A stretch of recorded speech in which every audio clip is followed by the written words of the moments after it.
Mga kapuso, nangangamba muli ang mga kaanak ng mga nawawalang sabongero dahil wala pa rin inilalabas na warrant of arrest laban sa negosyanteng si Atong Ang at iba pang nasasangkot sa kaso.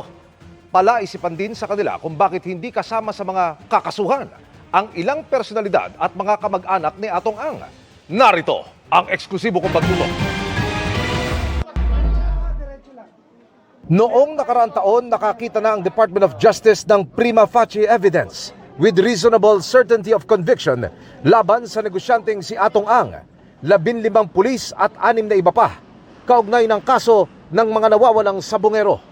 Kaya formal na silang kinasuhan ng DOJ ng kidnapping with homicide at kidnapping with serious illegal detention noong December 19 sa mga RTC ng Lipa, Batangas, Santa Cruz at San Pablo, Laguna. Pero makaraan ang 2 linggo, wala pang warrant of arrest na inilalabas ang korte. Kaya muling nangangamba ang pamilya ng mga biktima. Sabi po ninyo, noong bago magpasko, lalabas na ang warrant. Umasa po kami talaga. Sobrang saya ko. Naiinip na nga po ako eh. Noong bago magpasko, sabi nila. Tapos dumating ang Pasko, wala rin. Dumating din ang tapos na ang bagong taon, wala pa rin. Kaya sobra akong stress. Sana naman ang kahilingan namin sa DOJ na mapabilis yung paglabas ng warrant. Malaking palaisipan din daw sa kanila kung bakit nawala sa listahan ng mga kakasuhan ang iba pang mga personalidad na para sa kanila ay may direktang kinalaman sa mga nawawalang sabongero. Hindi lang naman po si Atong ang may gawa nung nangyari sa aming pamilya eh. So lahat po dapat ng may gawa, sila po dapat ang talagang makasuhan at talagang makulong po silang lahat. Alam naman natin, conspiracy to eh. Bakit hindi napasama yung iba? Sana maribesa po ulit yung mga natanggal na i-file namin na hindi nasama sa mga kakasuhan. Kasi po, sama-sama po sila eh. Yun po yung mga kasama ni Atong Ang.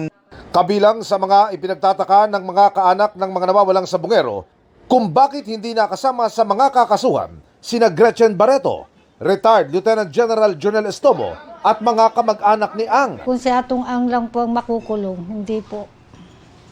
Mahirap po. Kailangan po lahat sila. Lahat sila may papel sa pagpatay nila sa mga missing sabongero. 2 linggo na po kami pinangakuan na lalabas na po yung warrant of arrest. Tapos po ngayon, January na. Wala pa rin. Hindi naman magagawa talaga po ni Atong Ang lang mag-isa yon. Tapos sila pa yung parang hindi pa sila yung nasama. Nitong nakalipas na araw, nagpulong ang kaanak ng mga nawawalang sabongero sa isang undisclosed location kasama si Patidongan at iba pang abogado.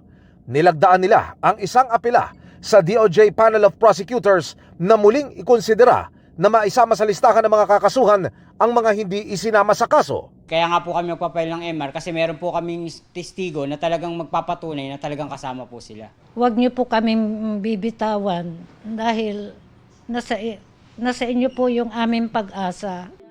Kinumpirma rin ng mga kaanak ng mga nawawalang sabongero na may gumagapang na malalapit sa kanila para tanggapin ang pera kapalit ng pag-atras ng kaso.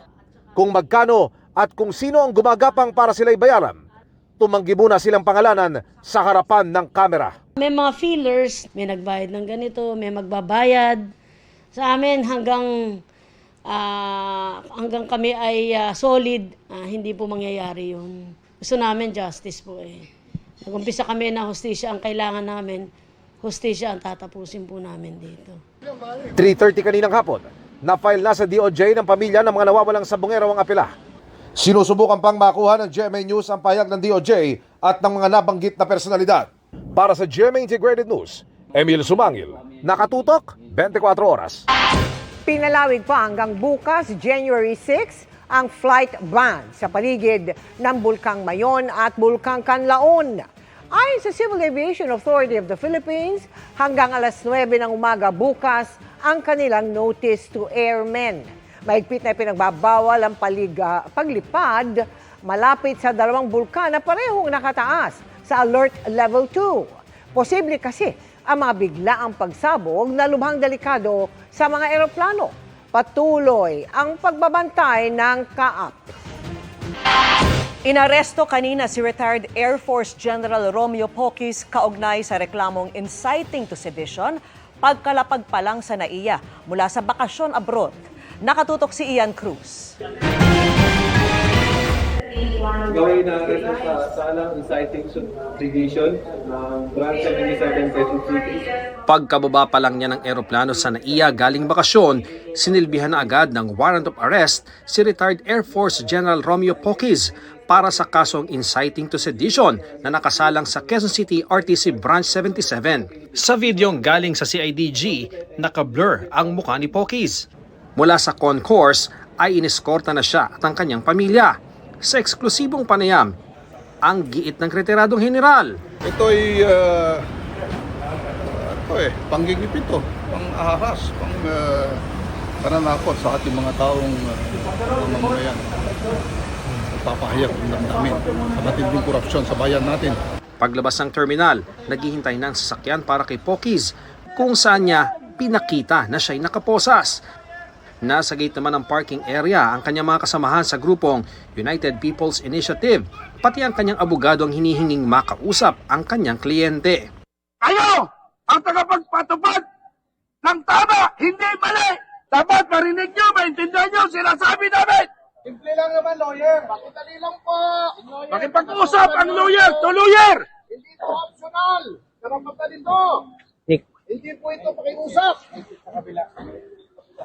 We are not requesting, we are demanding. Sa CIDG NCR sa Camp Crame isinagawa ang booking process kasama na ang pagkuha ng mugshots, fingerprints at pagsasagawa ng medical examination. Hindi pa malinaw kung ano eksaktong mga pahayag ni Poquis ang itinuturing na inciting to sedition. Ang sabi lang ng CIDG na nagsampa ng reklamo. There's warrant of arrest dated December 5 pa, and so we're gonna implement it. The units that will implement same will be the CIDG and the CPD of the NCRPO. Tama, case had been referred against him for inciting to sedition, and itong case na to that was referred by the Criminal Investigation Detection Group ay inusig sila sa prosecution office in coordination with DC-20, and at the same time ngayon lilitisin na siya. Matatanda ang isa si Poquis sa nag-organisa ng rally noong Nobyembre laban sa maanumalyang flood control projects at iba pang korupsyon sa gobyerno. Yung mga statements po niya, kasi ininterpret po na ito daw ay pag-i-incite o panghihikayat para ang mga tao ay huwag galangin ng gobyerno at ang mga ating mga nasa active service na mga opisyal ay i-withdraw yung suporta. Pero ayoko na sana magsalita dyan, ngunit in general terms, kung titignan nyo po, wala pong ganong intensyon. Sinagot din ng pinuno ng arresting team kung bakit hindi na pagbigyan ng hiling ng mga abogado ni Poquis sa airport na makausap siya. Sila yung wala sa area. Late na sila dumating, wala silang security clearance to go up. Number one, hindi kami late dumating sa airport. Maaga kami sa airport kanina. Nakapag-interview pa nga bago sila lumabas. No? So, hindi totoong kami late. Kaya hindi kami pinagbigyan na kausapin yung aming kliyente. 1:30, iniharap si Poquis sa korteng nag-issue ng warrant ang Quezon City Regional Trial Court Branch 77. Nakapagpiyansa si Poquis ng 48,000 pesos. Matapos maayos ang mga kaukulang dokumento at makapagpiyansa, nakalabas na rin siya ng Camp Crame bandang 3:00 ng hapon. Itinakda ang kanyang arraignment sa January 14. Para sa GMA Integrated News, Ian Cruz, nakatutok 24 oras. Mga kapuso, may bagong low pressure area na nabuo malapit sa bansa. Nasa labas ito ng Philippine Area of Responsibility at huling namataan sa layong 625 kilometers south-southwest ng Pag-asa Island. Ayon sa Pag-asa, mababa ang tsansa nitong maging bagyo at hindi rin papasok sa PAR. Pero ngayong Enero, hindi inaalis ng Pag-asa ang posibilidad na magkabagyo sa bansa. Sa karaniwang track ng bagyo kapag ganitong buwan, pwede itong tumama sa Eastern Visayas, Bicol Region o maaring mahagip din ang Northeastern Mindanao. may tsansa ring mag-recurve o lumisya ng direksyon palayo sa bansa. Patuloy na maging handa at umantabay sa updates. Sa ngayon, apektado na ng trough ng LPA ang ilang bahagi ng bansa kasabay ng epekto ng shear line, easterly sa Tamihan. Bukod sa unti-unting paglamig ng panahon lalo sa gabi o madaling araw, posible rin ang pag-ulan. Base sa datos ng Metro Weather, may tsansa ng ulan bukas ng umaga sa Cagayan, Isabela, Apayao, Quezon, Bicol Region, Mimaropa at Sulu Archipelago. Sa hapon, may mga kalat-kalat na ulan pa rin sa Northern at Southern Luzon. Pero mas matitindi na ang buhos sa Mimaropa at Kabikulan. Halos buong Visayas at Mindanao rin ang uulanin. Maging alerto po sa banta ng baha o landslide sa Metro Manila. May tsansa pa rin ng mga panakanakang ulan bukas. Nababahala ang Department of Foreign Affairs sa posibleng epekto ng pag-atake ng Amerika sa Venezuela nitong weekend at pagdakip kay Venezuelan President Nicolas Maduro at kanyang asawa. Drug trafficking ang ikinatwiran ng Amerika. Ang sabi ng isang political scientist, langis talaga ang interest nito. Ang sabi pa ng isang eksperto, dapat sumusunod ang Amerika sa mga patakaran. Nakatutok si Maki Pulido.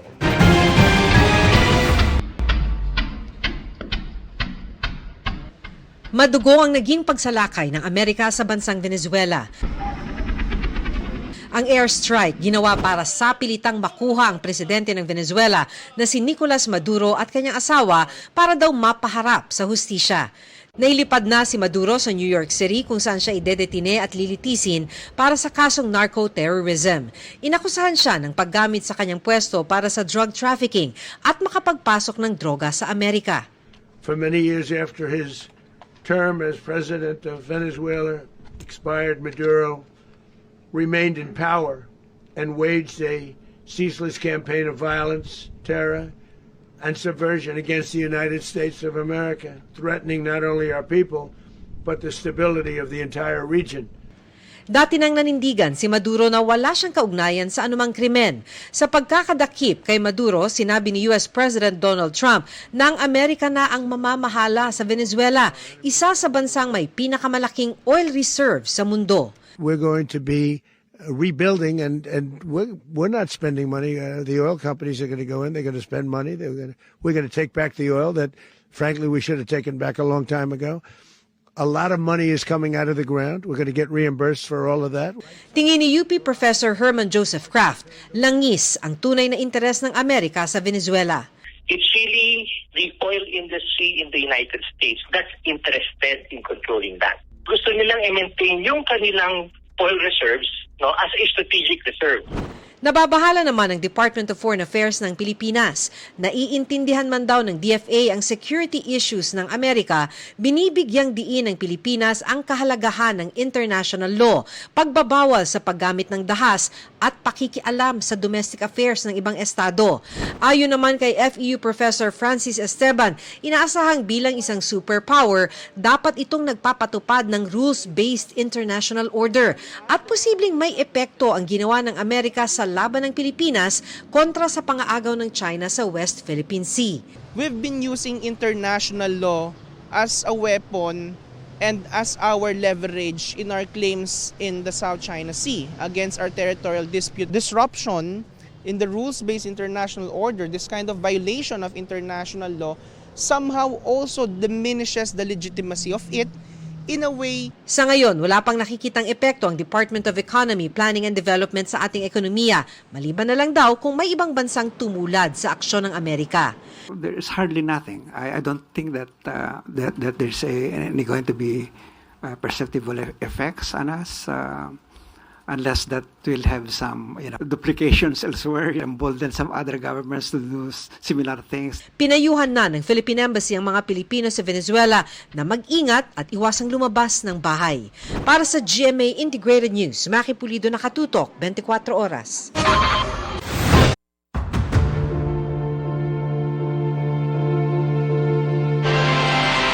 Naghain ng kontra salaysay sa Department of Justice sina Senador Joel Villanueva at dating Senador Bong Revilla na parehong inireklamo kaugnay sa pagtanggap umano ng pera mula sa manumalyang flood control projects. Nakatutok si Sandra Aguinaldo.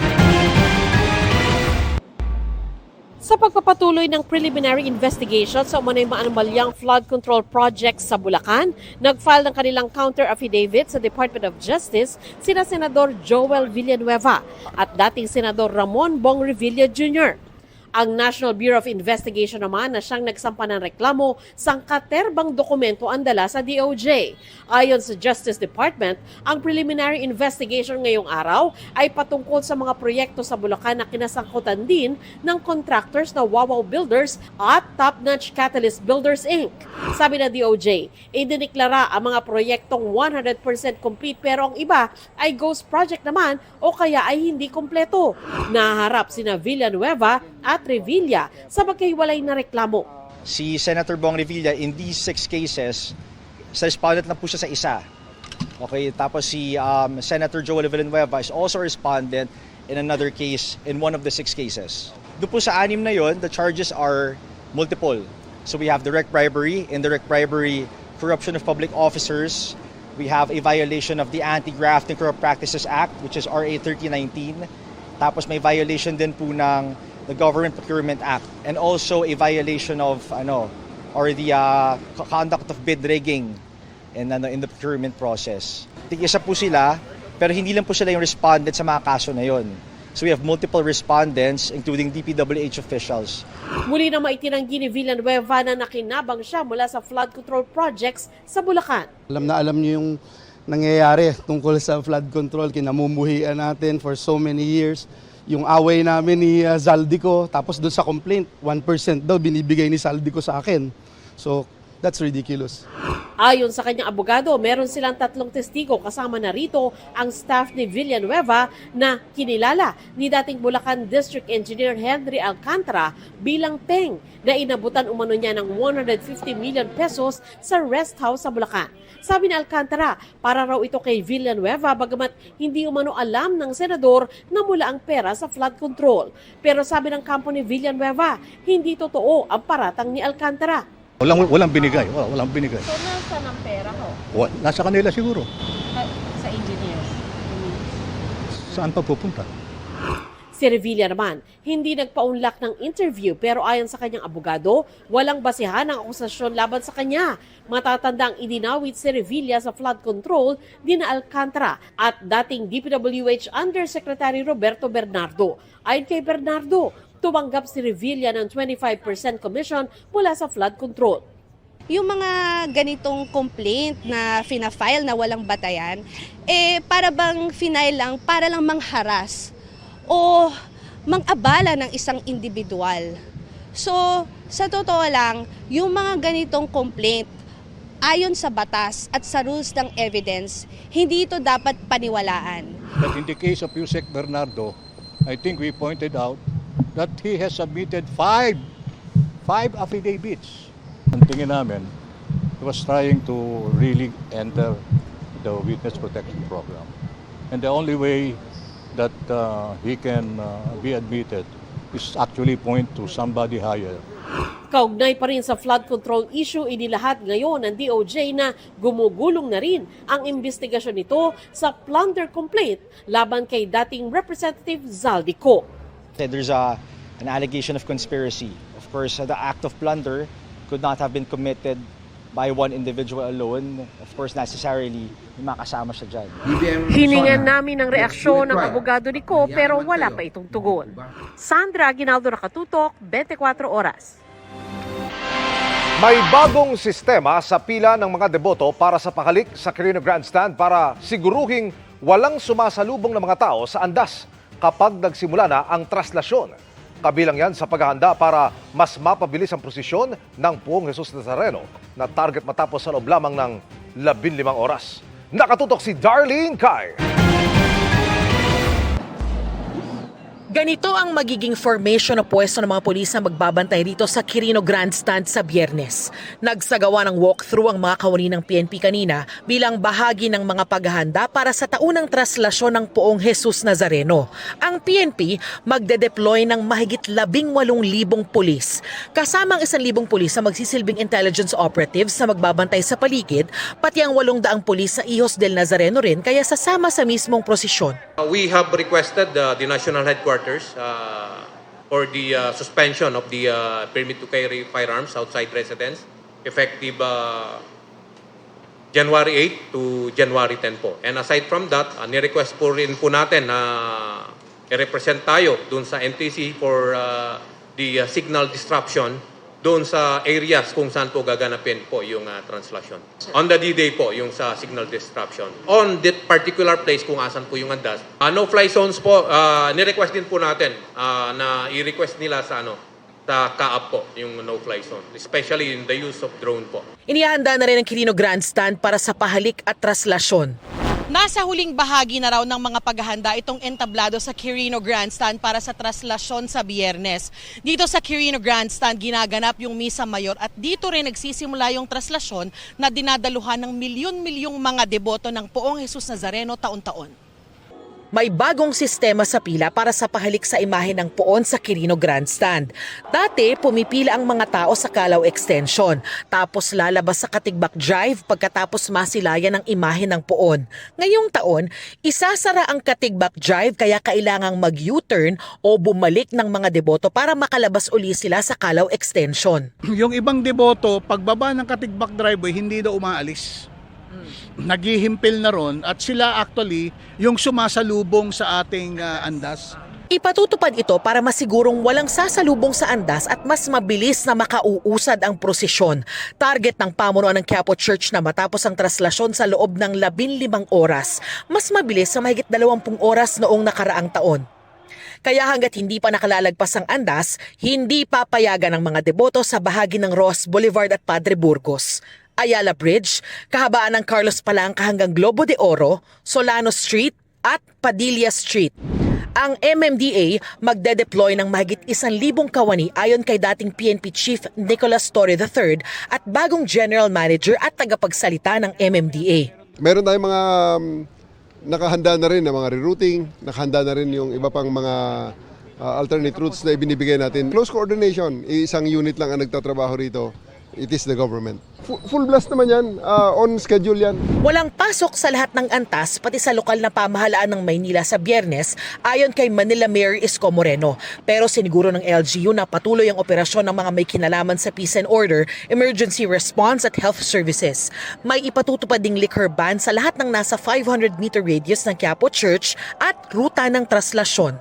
May total ban din sa paggawa, pagbebenta at paggamit ng mga paputok at pailaw sa Maynila mula January 8 hanggang January 9. Para sa GMA Integrated News, Darlene Kai, nakatutok 24 oras.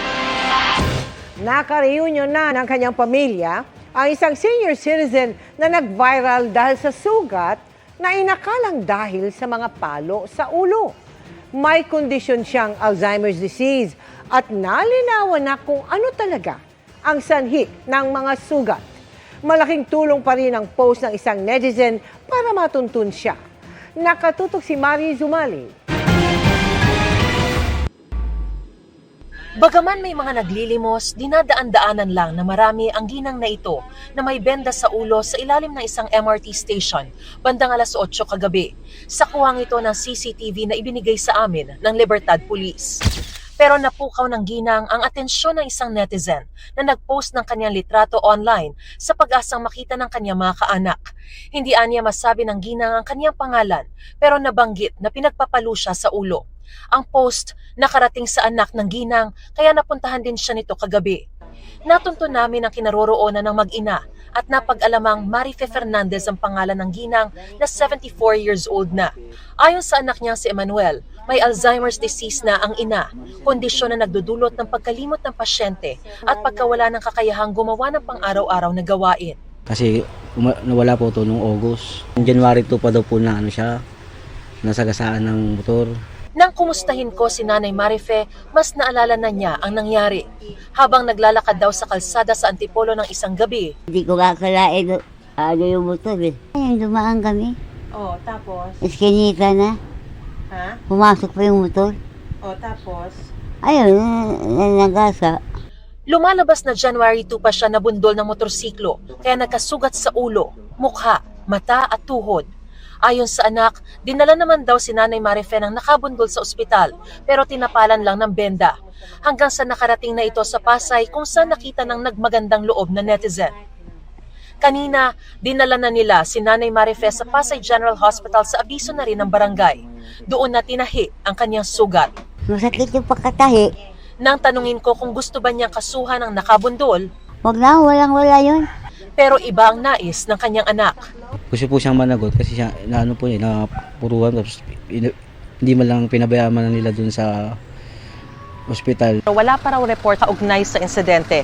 Gayunpaman, nagsasagwa na rin daw sila ng backtracking para matukoy ang buong pangyayari at mapanagot ang nasa likod ng sinapit ni Nanay Marife. Para sa GMA Integrated News, Mariz Umali, nakatutok, 24 oras. Mabilis na chikan tayo para updated sa Showbiz Happening.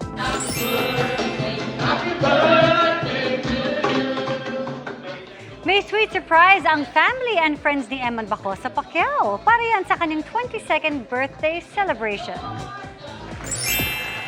Nakuha ng film na One Battle After Another ang Best Picture Award sa Critics' Choice Awards, habang Timothée Chalamet naman ang nagwaging Best Actor. Si Jacob Elordi naman ang Best Supporting Actor. Waging Best Song din ang nag-trending na Golden ng K-pop Demon Hunters at nakuha rin nila ang Best Animated Feature. Shinare naman ni Dennis Trillo ang sweet moment nilang mag-ama nang pinag-drive siya ng anak na si Calix. Napa-throwback pa si Dennis dahil noong 2014 to 2016 ay siya ang nagda-drive para sa anak. Pero ngayon, siya na ang pasahero.